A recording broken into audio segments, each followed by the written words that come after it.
வணக்கங்களே, கடவுள் அருள் டிவி நேயர்களுக்கு லக்ஷ்மி நாராயணன் அன்பு வணக்கங்கள். இப்போ நம்ம பார்க்கும்போது வார ராசி பலன் 17ஆம் தேதியிலேருந்து 23ஆம் தேதி வரை எப்படி இருக்க போதான் பார்க்குறோம். ஸோ எப்போதுமே சொல்கிறதாங்க, லக்னத்தை பாருங்கள். ராசிக்கு பார்ப்பதோ லக்னத்தை பார்க்க ரொம்ப பர்ஃபெக்டாக இருக்கும்.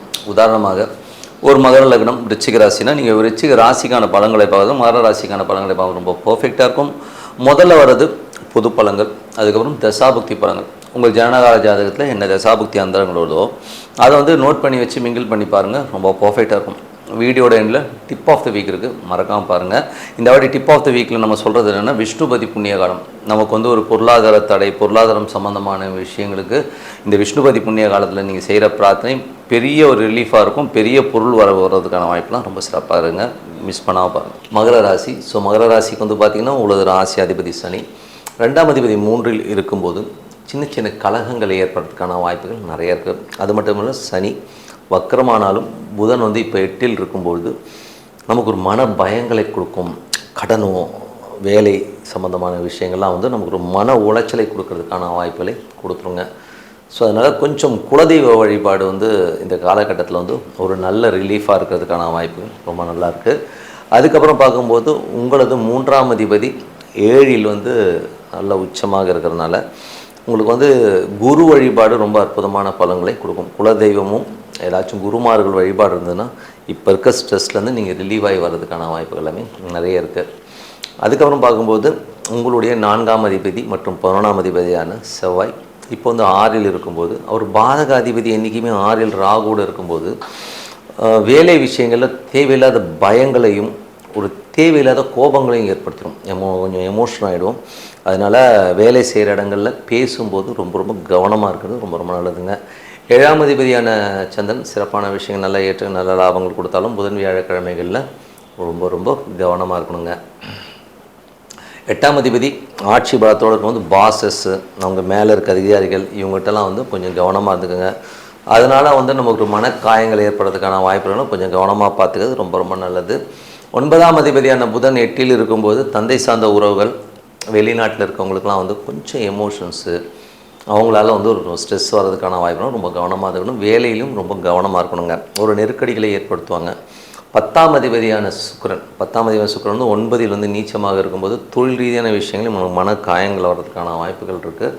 அது மட்டும் இல்லை, குழந்தைகளாலும் வந்து நமக்கு ஒரு சின்ன ஸ்ட்ரெஸ்ஸஸ் வரும். குலதெய்வ வழிபாடலும் ஒரு மன திருப்தி இல்லாமல் என்னமோ நடந்ததுங்க அப்படிங்கிற மாதிரி ஒரு ஃபீலை கண்டிப்பாக கொடுக்கும். ஏன்னா ஒரு நீச்சமான கிரகங்கள் நமக்கு வந்து மனக்காயங்களை கொடுத்துரும். ஸோ அதனால் அதை கொஞ்சம் கவனமாக பார்த்துக்குங்க. அதுக்கப்புறம் வந்து 11ஆம் அதிபதி 6இல் இருக்கும்போது நல்ல லாபங்களை கொடுத்தாலும் வேலை சம்மந்தமான விஷயங்கள், கடன் சம்மந்தமான விஷயங்கள ஒரு மன உளைச்சலை கொடுத்துரும். வீடு சொத்துக்கள் சம்மந்தமான விஷயம் கொஞ்சம் கேர்ஃபுல்லாக ஹேண்டில் பண்ணுறது ரொம்ப நல்லதுங்க. இதுவரை பார்த்தது வந்து பொது பலன்கள். இப்போ பார்க்குறது தசாபுக்தி பலன்கள். மகர லக்னமாக இருந்து சூரியன் தசாபுக்தி, சூரியன் வந்து 8இல் ஆட்சி பலத்தோடு வந்து கூடவே சூரியன், கேது, புதன் 3 கிரகங்களும் அஸ்தங்கமாய் ஒன்றா இருக்கும்போது வேலை விஷயம், கடன் சம்மந்தமான விஷயங்கள், தாய்மாமன் உறவு, இந்த மாதிரி விஷயங்கள் நமக்கு ஒரு பிளாங்கான ஒரு விஷயங்கள் கண்டிப்பாக இருக்கும். கணவன் மனைவிக்கு நடுவில் தேவையில்லாத ஒரு வாக்குவாதங்கள் எல்லாமே தவிர்த்துக்கிறது ரொம்ப நல்லதுங்க. மகர லக்னமாக இருந்து சந்திரன் தசாபுக்தி அந்தரங்கள், சந்திரன் வந்து சிறப்பான பலன்கள், நல்ல ஏற்றங்களும் நல்ல லாபங்களும் கொடுக்கறதுக்கான வாய்ப்புகளை கண்டிப்பாக கொடுத்துருவார். மகர லக்னமாக இருந்து செவ்வாய் தசாபுக்தி அந்தரங்கள், செவ்வாய் வந்து 4-11ஆம் அதிபதி 6இல் இருக்கும்போது வீடு சொத்துக்கள் சம்பந்தமான விஷயங்கள் ஆக்கப்பூர்வமாக இருந்தாலும் சில நேரங்களில் செவ்வாய் ராகு இருக்கும்போது பேசும்போது கவனமாக பேசணும். ஏடாபடமாக பேசுகிறனால ஒரு வாக்குவாதத்தாலேயோ விரோதங்கள் வர்றதுக்கான வாய்ப்புகள் இருக்கிறதுனால ரொம்ப கவனமாக இருக்கிறது ரொம்ப நல்லது. ஏன்னா அது ராகு செவ்வாய் வந்து நட்சத்திர பரிவர்த்தனை இருக்கும்போது நம்ம என்ன பேசுகிறோம் ஏது பேசுகிறோம்னு தெரியாமல் பேசிடுவோம், அதுக்கப்புறம் மாட்டிப்போம். அதுக்கப்புறம் மகர லக்னமாக இருந்து குரு தசாபுக்தி அந்தரங்கள், குரு வந்து பார்த்திங்கன்னா உங்களுக்கு வந்து 7இல் உச்சமாக இருக்கும்போது நல்ல லாபங்களும் நல்ல ஏற்றங்களும் கொடுத்துரும். பிரயாணங்கள் மற்றும் நல்ல ஒரு வெளியூர் பிரயாணங்களாலும் வெளிநாட்டில் இருக்கணும் நல்ல வருமானங்கள் வர்றதுக்கான வாய்ப்புகள் எல்லாமே ரொம்ப சிறப்பாக இருக்கும். மகர லக்னமாக சனி தேசாபத்தில் சனி வந்து சின்ன கலகங்களை ஏற்படுத்துவார். அந்த கலகங்கள் வந்து கொஞ்சம் புத்திசாலித்தனமாக இருக்கணும். மற்றவர்கள் நம்மளை ஏமாத்துறமான சூழ்நிலையாக இருக்கிறனால கொஞ்சம் கவனமாக ஹேண்டில் பண்ணுறது ரொம்ப அவசியம். மகர லக்னமாக இருந்து புதன் தேசாபுத்தி வந்து புதன் 8இல் இருக்கும்பொழுது வேலை, தந்தை சார்ந்த உறவுகளில் வந்து நமக்கு ஒரு எமோஷன்ஸையோ ஸ்ட்ரெஸ்ஸஸையோ ஏற்படுத்தும். நம்ம என்ன பண்ண போகிறோங்கிறத தெரியாமல் ஒரு பிளாங்காக ஒரு சூழ்நிலையை ஏற்படுத்தும். ஸோ அதனால் கொஞ்சம் கவனமாக இருந்துக்கிறது ரொம்ப நல்லது. மகர லக்னமாக இருந்து கேது தேசாபுத்தி, கேது வந்து 8இல் இருக்கும்போது சூரியன், கேது, புதன் 3மே வந்து ஒரு அஸ்தங்க நிலையில் இருக்கும்போது நமக்கு ஒரு பிளாங்கான சூழ்நிலை ஏற்படுத்தும். என்ன பண்ண போகிறோம், ஏது பண்ண போகிறோங்கிற எண்ணங்கள் இல்லாமல் கொஞ்சம் பயமான ஒரு சூழ்நிலை இருக்கும், கொஞ்சம் ஸ்ட்ரெஸ் இருக்கும். இதுக்கு வந்து லக்ஷ்மி நரசிம்மர் வழிபாடு ரொம்ப சிறப்பான பலன்களை கண்டிப்பாக கொடுத்துருங்க. அதுக்கு வரும்போது மகர லக்னமாக இருந்து சுக்கிர தசாபதினா சுக்கிரன் வந்து 5 10ஆம் அதிபதி 9இல் வந்து நீச்சமாக இருக்கும்போது குழந்தைகள் விஷயங்களாக இருக்கட்டும், தந்தை சம்பந்தமான விஷயங்கள், தொழில் ரீதியான விஷயம், ஒரு மனக்கலக்கங்கள் மனக்காயங்களை ஏற்படுத்துறதுக்கான வாய்ப்புகளும் ரொம்ப ரொம்ப கவனமாக இருங்க. ஏன்னா இது வந்து நம்ம கொஞ்சம் ஸ்ட்ரெஸ்ஸை கொடுத்துரும். அதெல்லாம் கொஞ்சம் பார்த்து நடந்துங்க. மற்றபடி என்னங்க, என்னை பொறுத்தவரை நல்ல ஒரு பிரார்த்தனை, மனதார இறைவனை பிரார்த்தனை பண்ணும்போது கண்டிப்பாக நம்ம அடுத்த லெவல் போகிறதுக்கான வாய்ப்புலாம் ரொம்ப சிறப்பாக இருக்குது. Tip of the week. So இந்த முறை வந்து டிப் ஆஃப் த வீக்கில் நம்ம பார்க்குறது பார்த்திங்கன்னா விஷ்ணுபதி புண்ணிய காலம். இது வந்து ரொம்ப ரொம்ப முக்கியங்க. யாருக்கெல்லாம்னா எனக்கு பணமே இல்லை, யாருக்கு தான் பணம் வேண்டாம், எல்லாருக்குமே பணம் தேவை இருக்குது, பட் எனக்கு பணம் இல்லை, பணம் வந்து ரொம்ப கஷ்டப்படுறேன், பேங்க் பேலன்ஸே இருக்க மாட்டேங்குது அப்படின்னு நினைக்கிறவங்கெல்லாம் இந்த விஷ்ணுபதி புண்ணிய காலத்தில் போய் நீங்கள் வந்து வழிபாடு பண்ணும்போது ஒரு பெரிய காசு வந்து நமக்கு வரதை வந்து தவிர்க்கவே முடியாது. அவ்வளோ அற்புதமான பலன்கள். நீங்கள் வேணால் பாருங்கள், இந்த விஷ்ணுபதி புண்ணிய காலம் நிறைய பேருக்கு தெரியும். கோயில்களில் கூட பார்த்திங்கன்னா நிறைய கூட்டம் வரும்.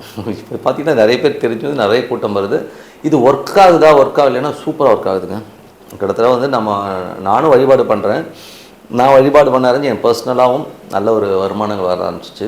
அது மட்டும் இல்லை, எனக்கு தெரிந்த நண்பர்கள், என்னுடைய கிளைண்ட்ஸ் எல்லாருக்குமே சொல்லும்போதும் நல்ல வருமானங்களை கண்டிப்பாக கொடுத்துச்சுங்க. ஸோ அதனால் இந்த விஷ்ணுபதி புண்ணிய காலம் என்றைக்கு வருதுன்னா 17ஆம் தேதி. 17ஆம் தேதி வந்து சாயங்காலம் ஸ்டார்ட் ஆகுது, 18ஆம் தேதி காலையிலையும் பண்ணலாம். ஓகேங்களா? மேக்ஸிமம் 17 ஈவினிங்கே ஸ்டார்ட் ஆகிடுது. ஸோ நீங்கள் ஈவினிங்கே கூட பார்த்திங்கன்னா பெருமாள் கோயிலுக்கு போங்க. பெருமாள் கோயிலுக்கு போயிட்டு அந்த பெருமாளை மனதார வாழ்த்தி, மனசார ஓம் நமோ நாராயணா அப்படின்னு சொல்லி ஒரு 27 முறை ஒரு 27 பூ கையில் வச்சுக்கோங்க. ஓகேங்களா? அந்த 27 பூ கையில் வச்சுக்கிட்டு மனதார ஓம் நமோ நாராயணா ஓம்னு அந்த இறைவனை தவிர வேறு எதுவும் இருக்கக்கூடாது. ஸோ மனதார வந்து பிரார்த்தனை பண்ணி அந்த ஒவ்வொரு பூவாக ஒவ்வொரு ரவுண்ட் அடிக்கும்போது வச்சுட்டு வாங்க. அற்புதமான ஒரு விஷயங்க. ஒரு பெரிய மேஜிக் நடக்கும் லைஃப்பில். வந்து நீங்கள் வந்து கொஞ்சம் கூட வந்து எதிர்பார்க்காத அளவுக்கு ஒரு பெரிய ஒரு மாற்றத்தை கண்டிப்பாக கொடுத்துருங்க. ஸோ அதனால் வந்து இதை வந்து மிஸ் பண்ணாமல் எல்லோருமே வந்து என்றைக்கு வருதுன்னா 17ஆம் தேதி அன்றைக்கி சாயங்காலம் பண்ணலாம், இல்லைன்னா 18ஆம் தேதி காலையிலையும் பண்ணலாம்.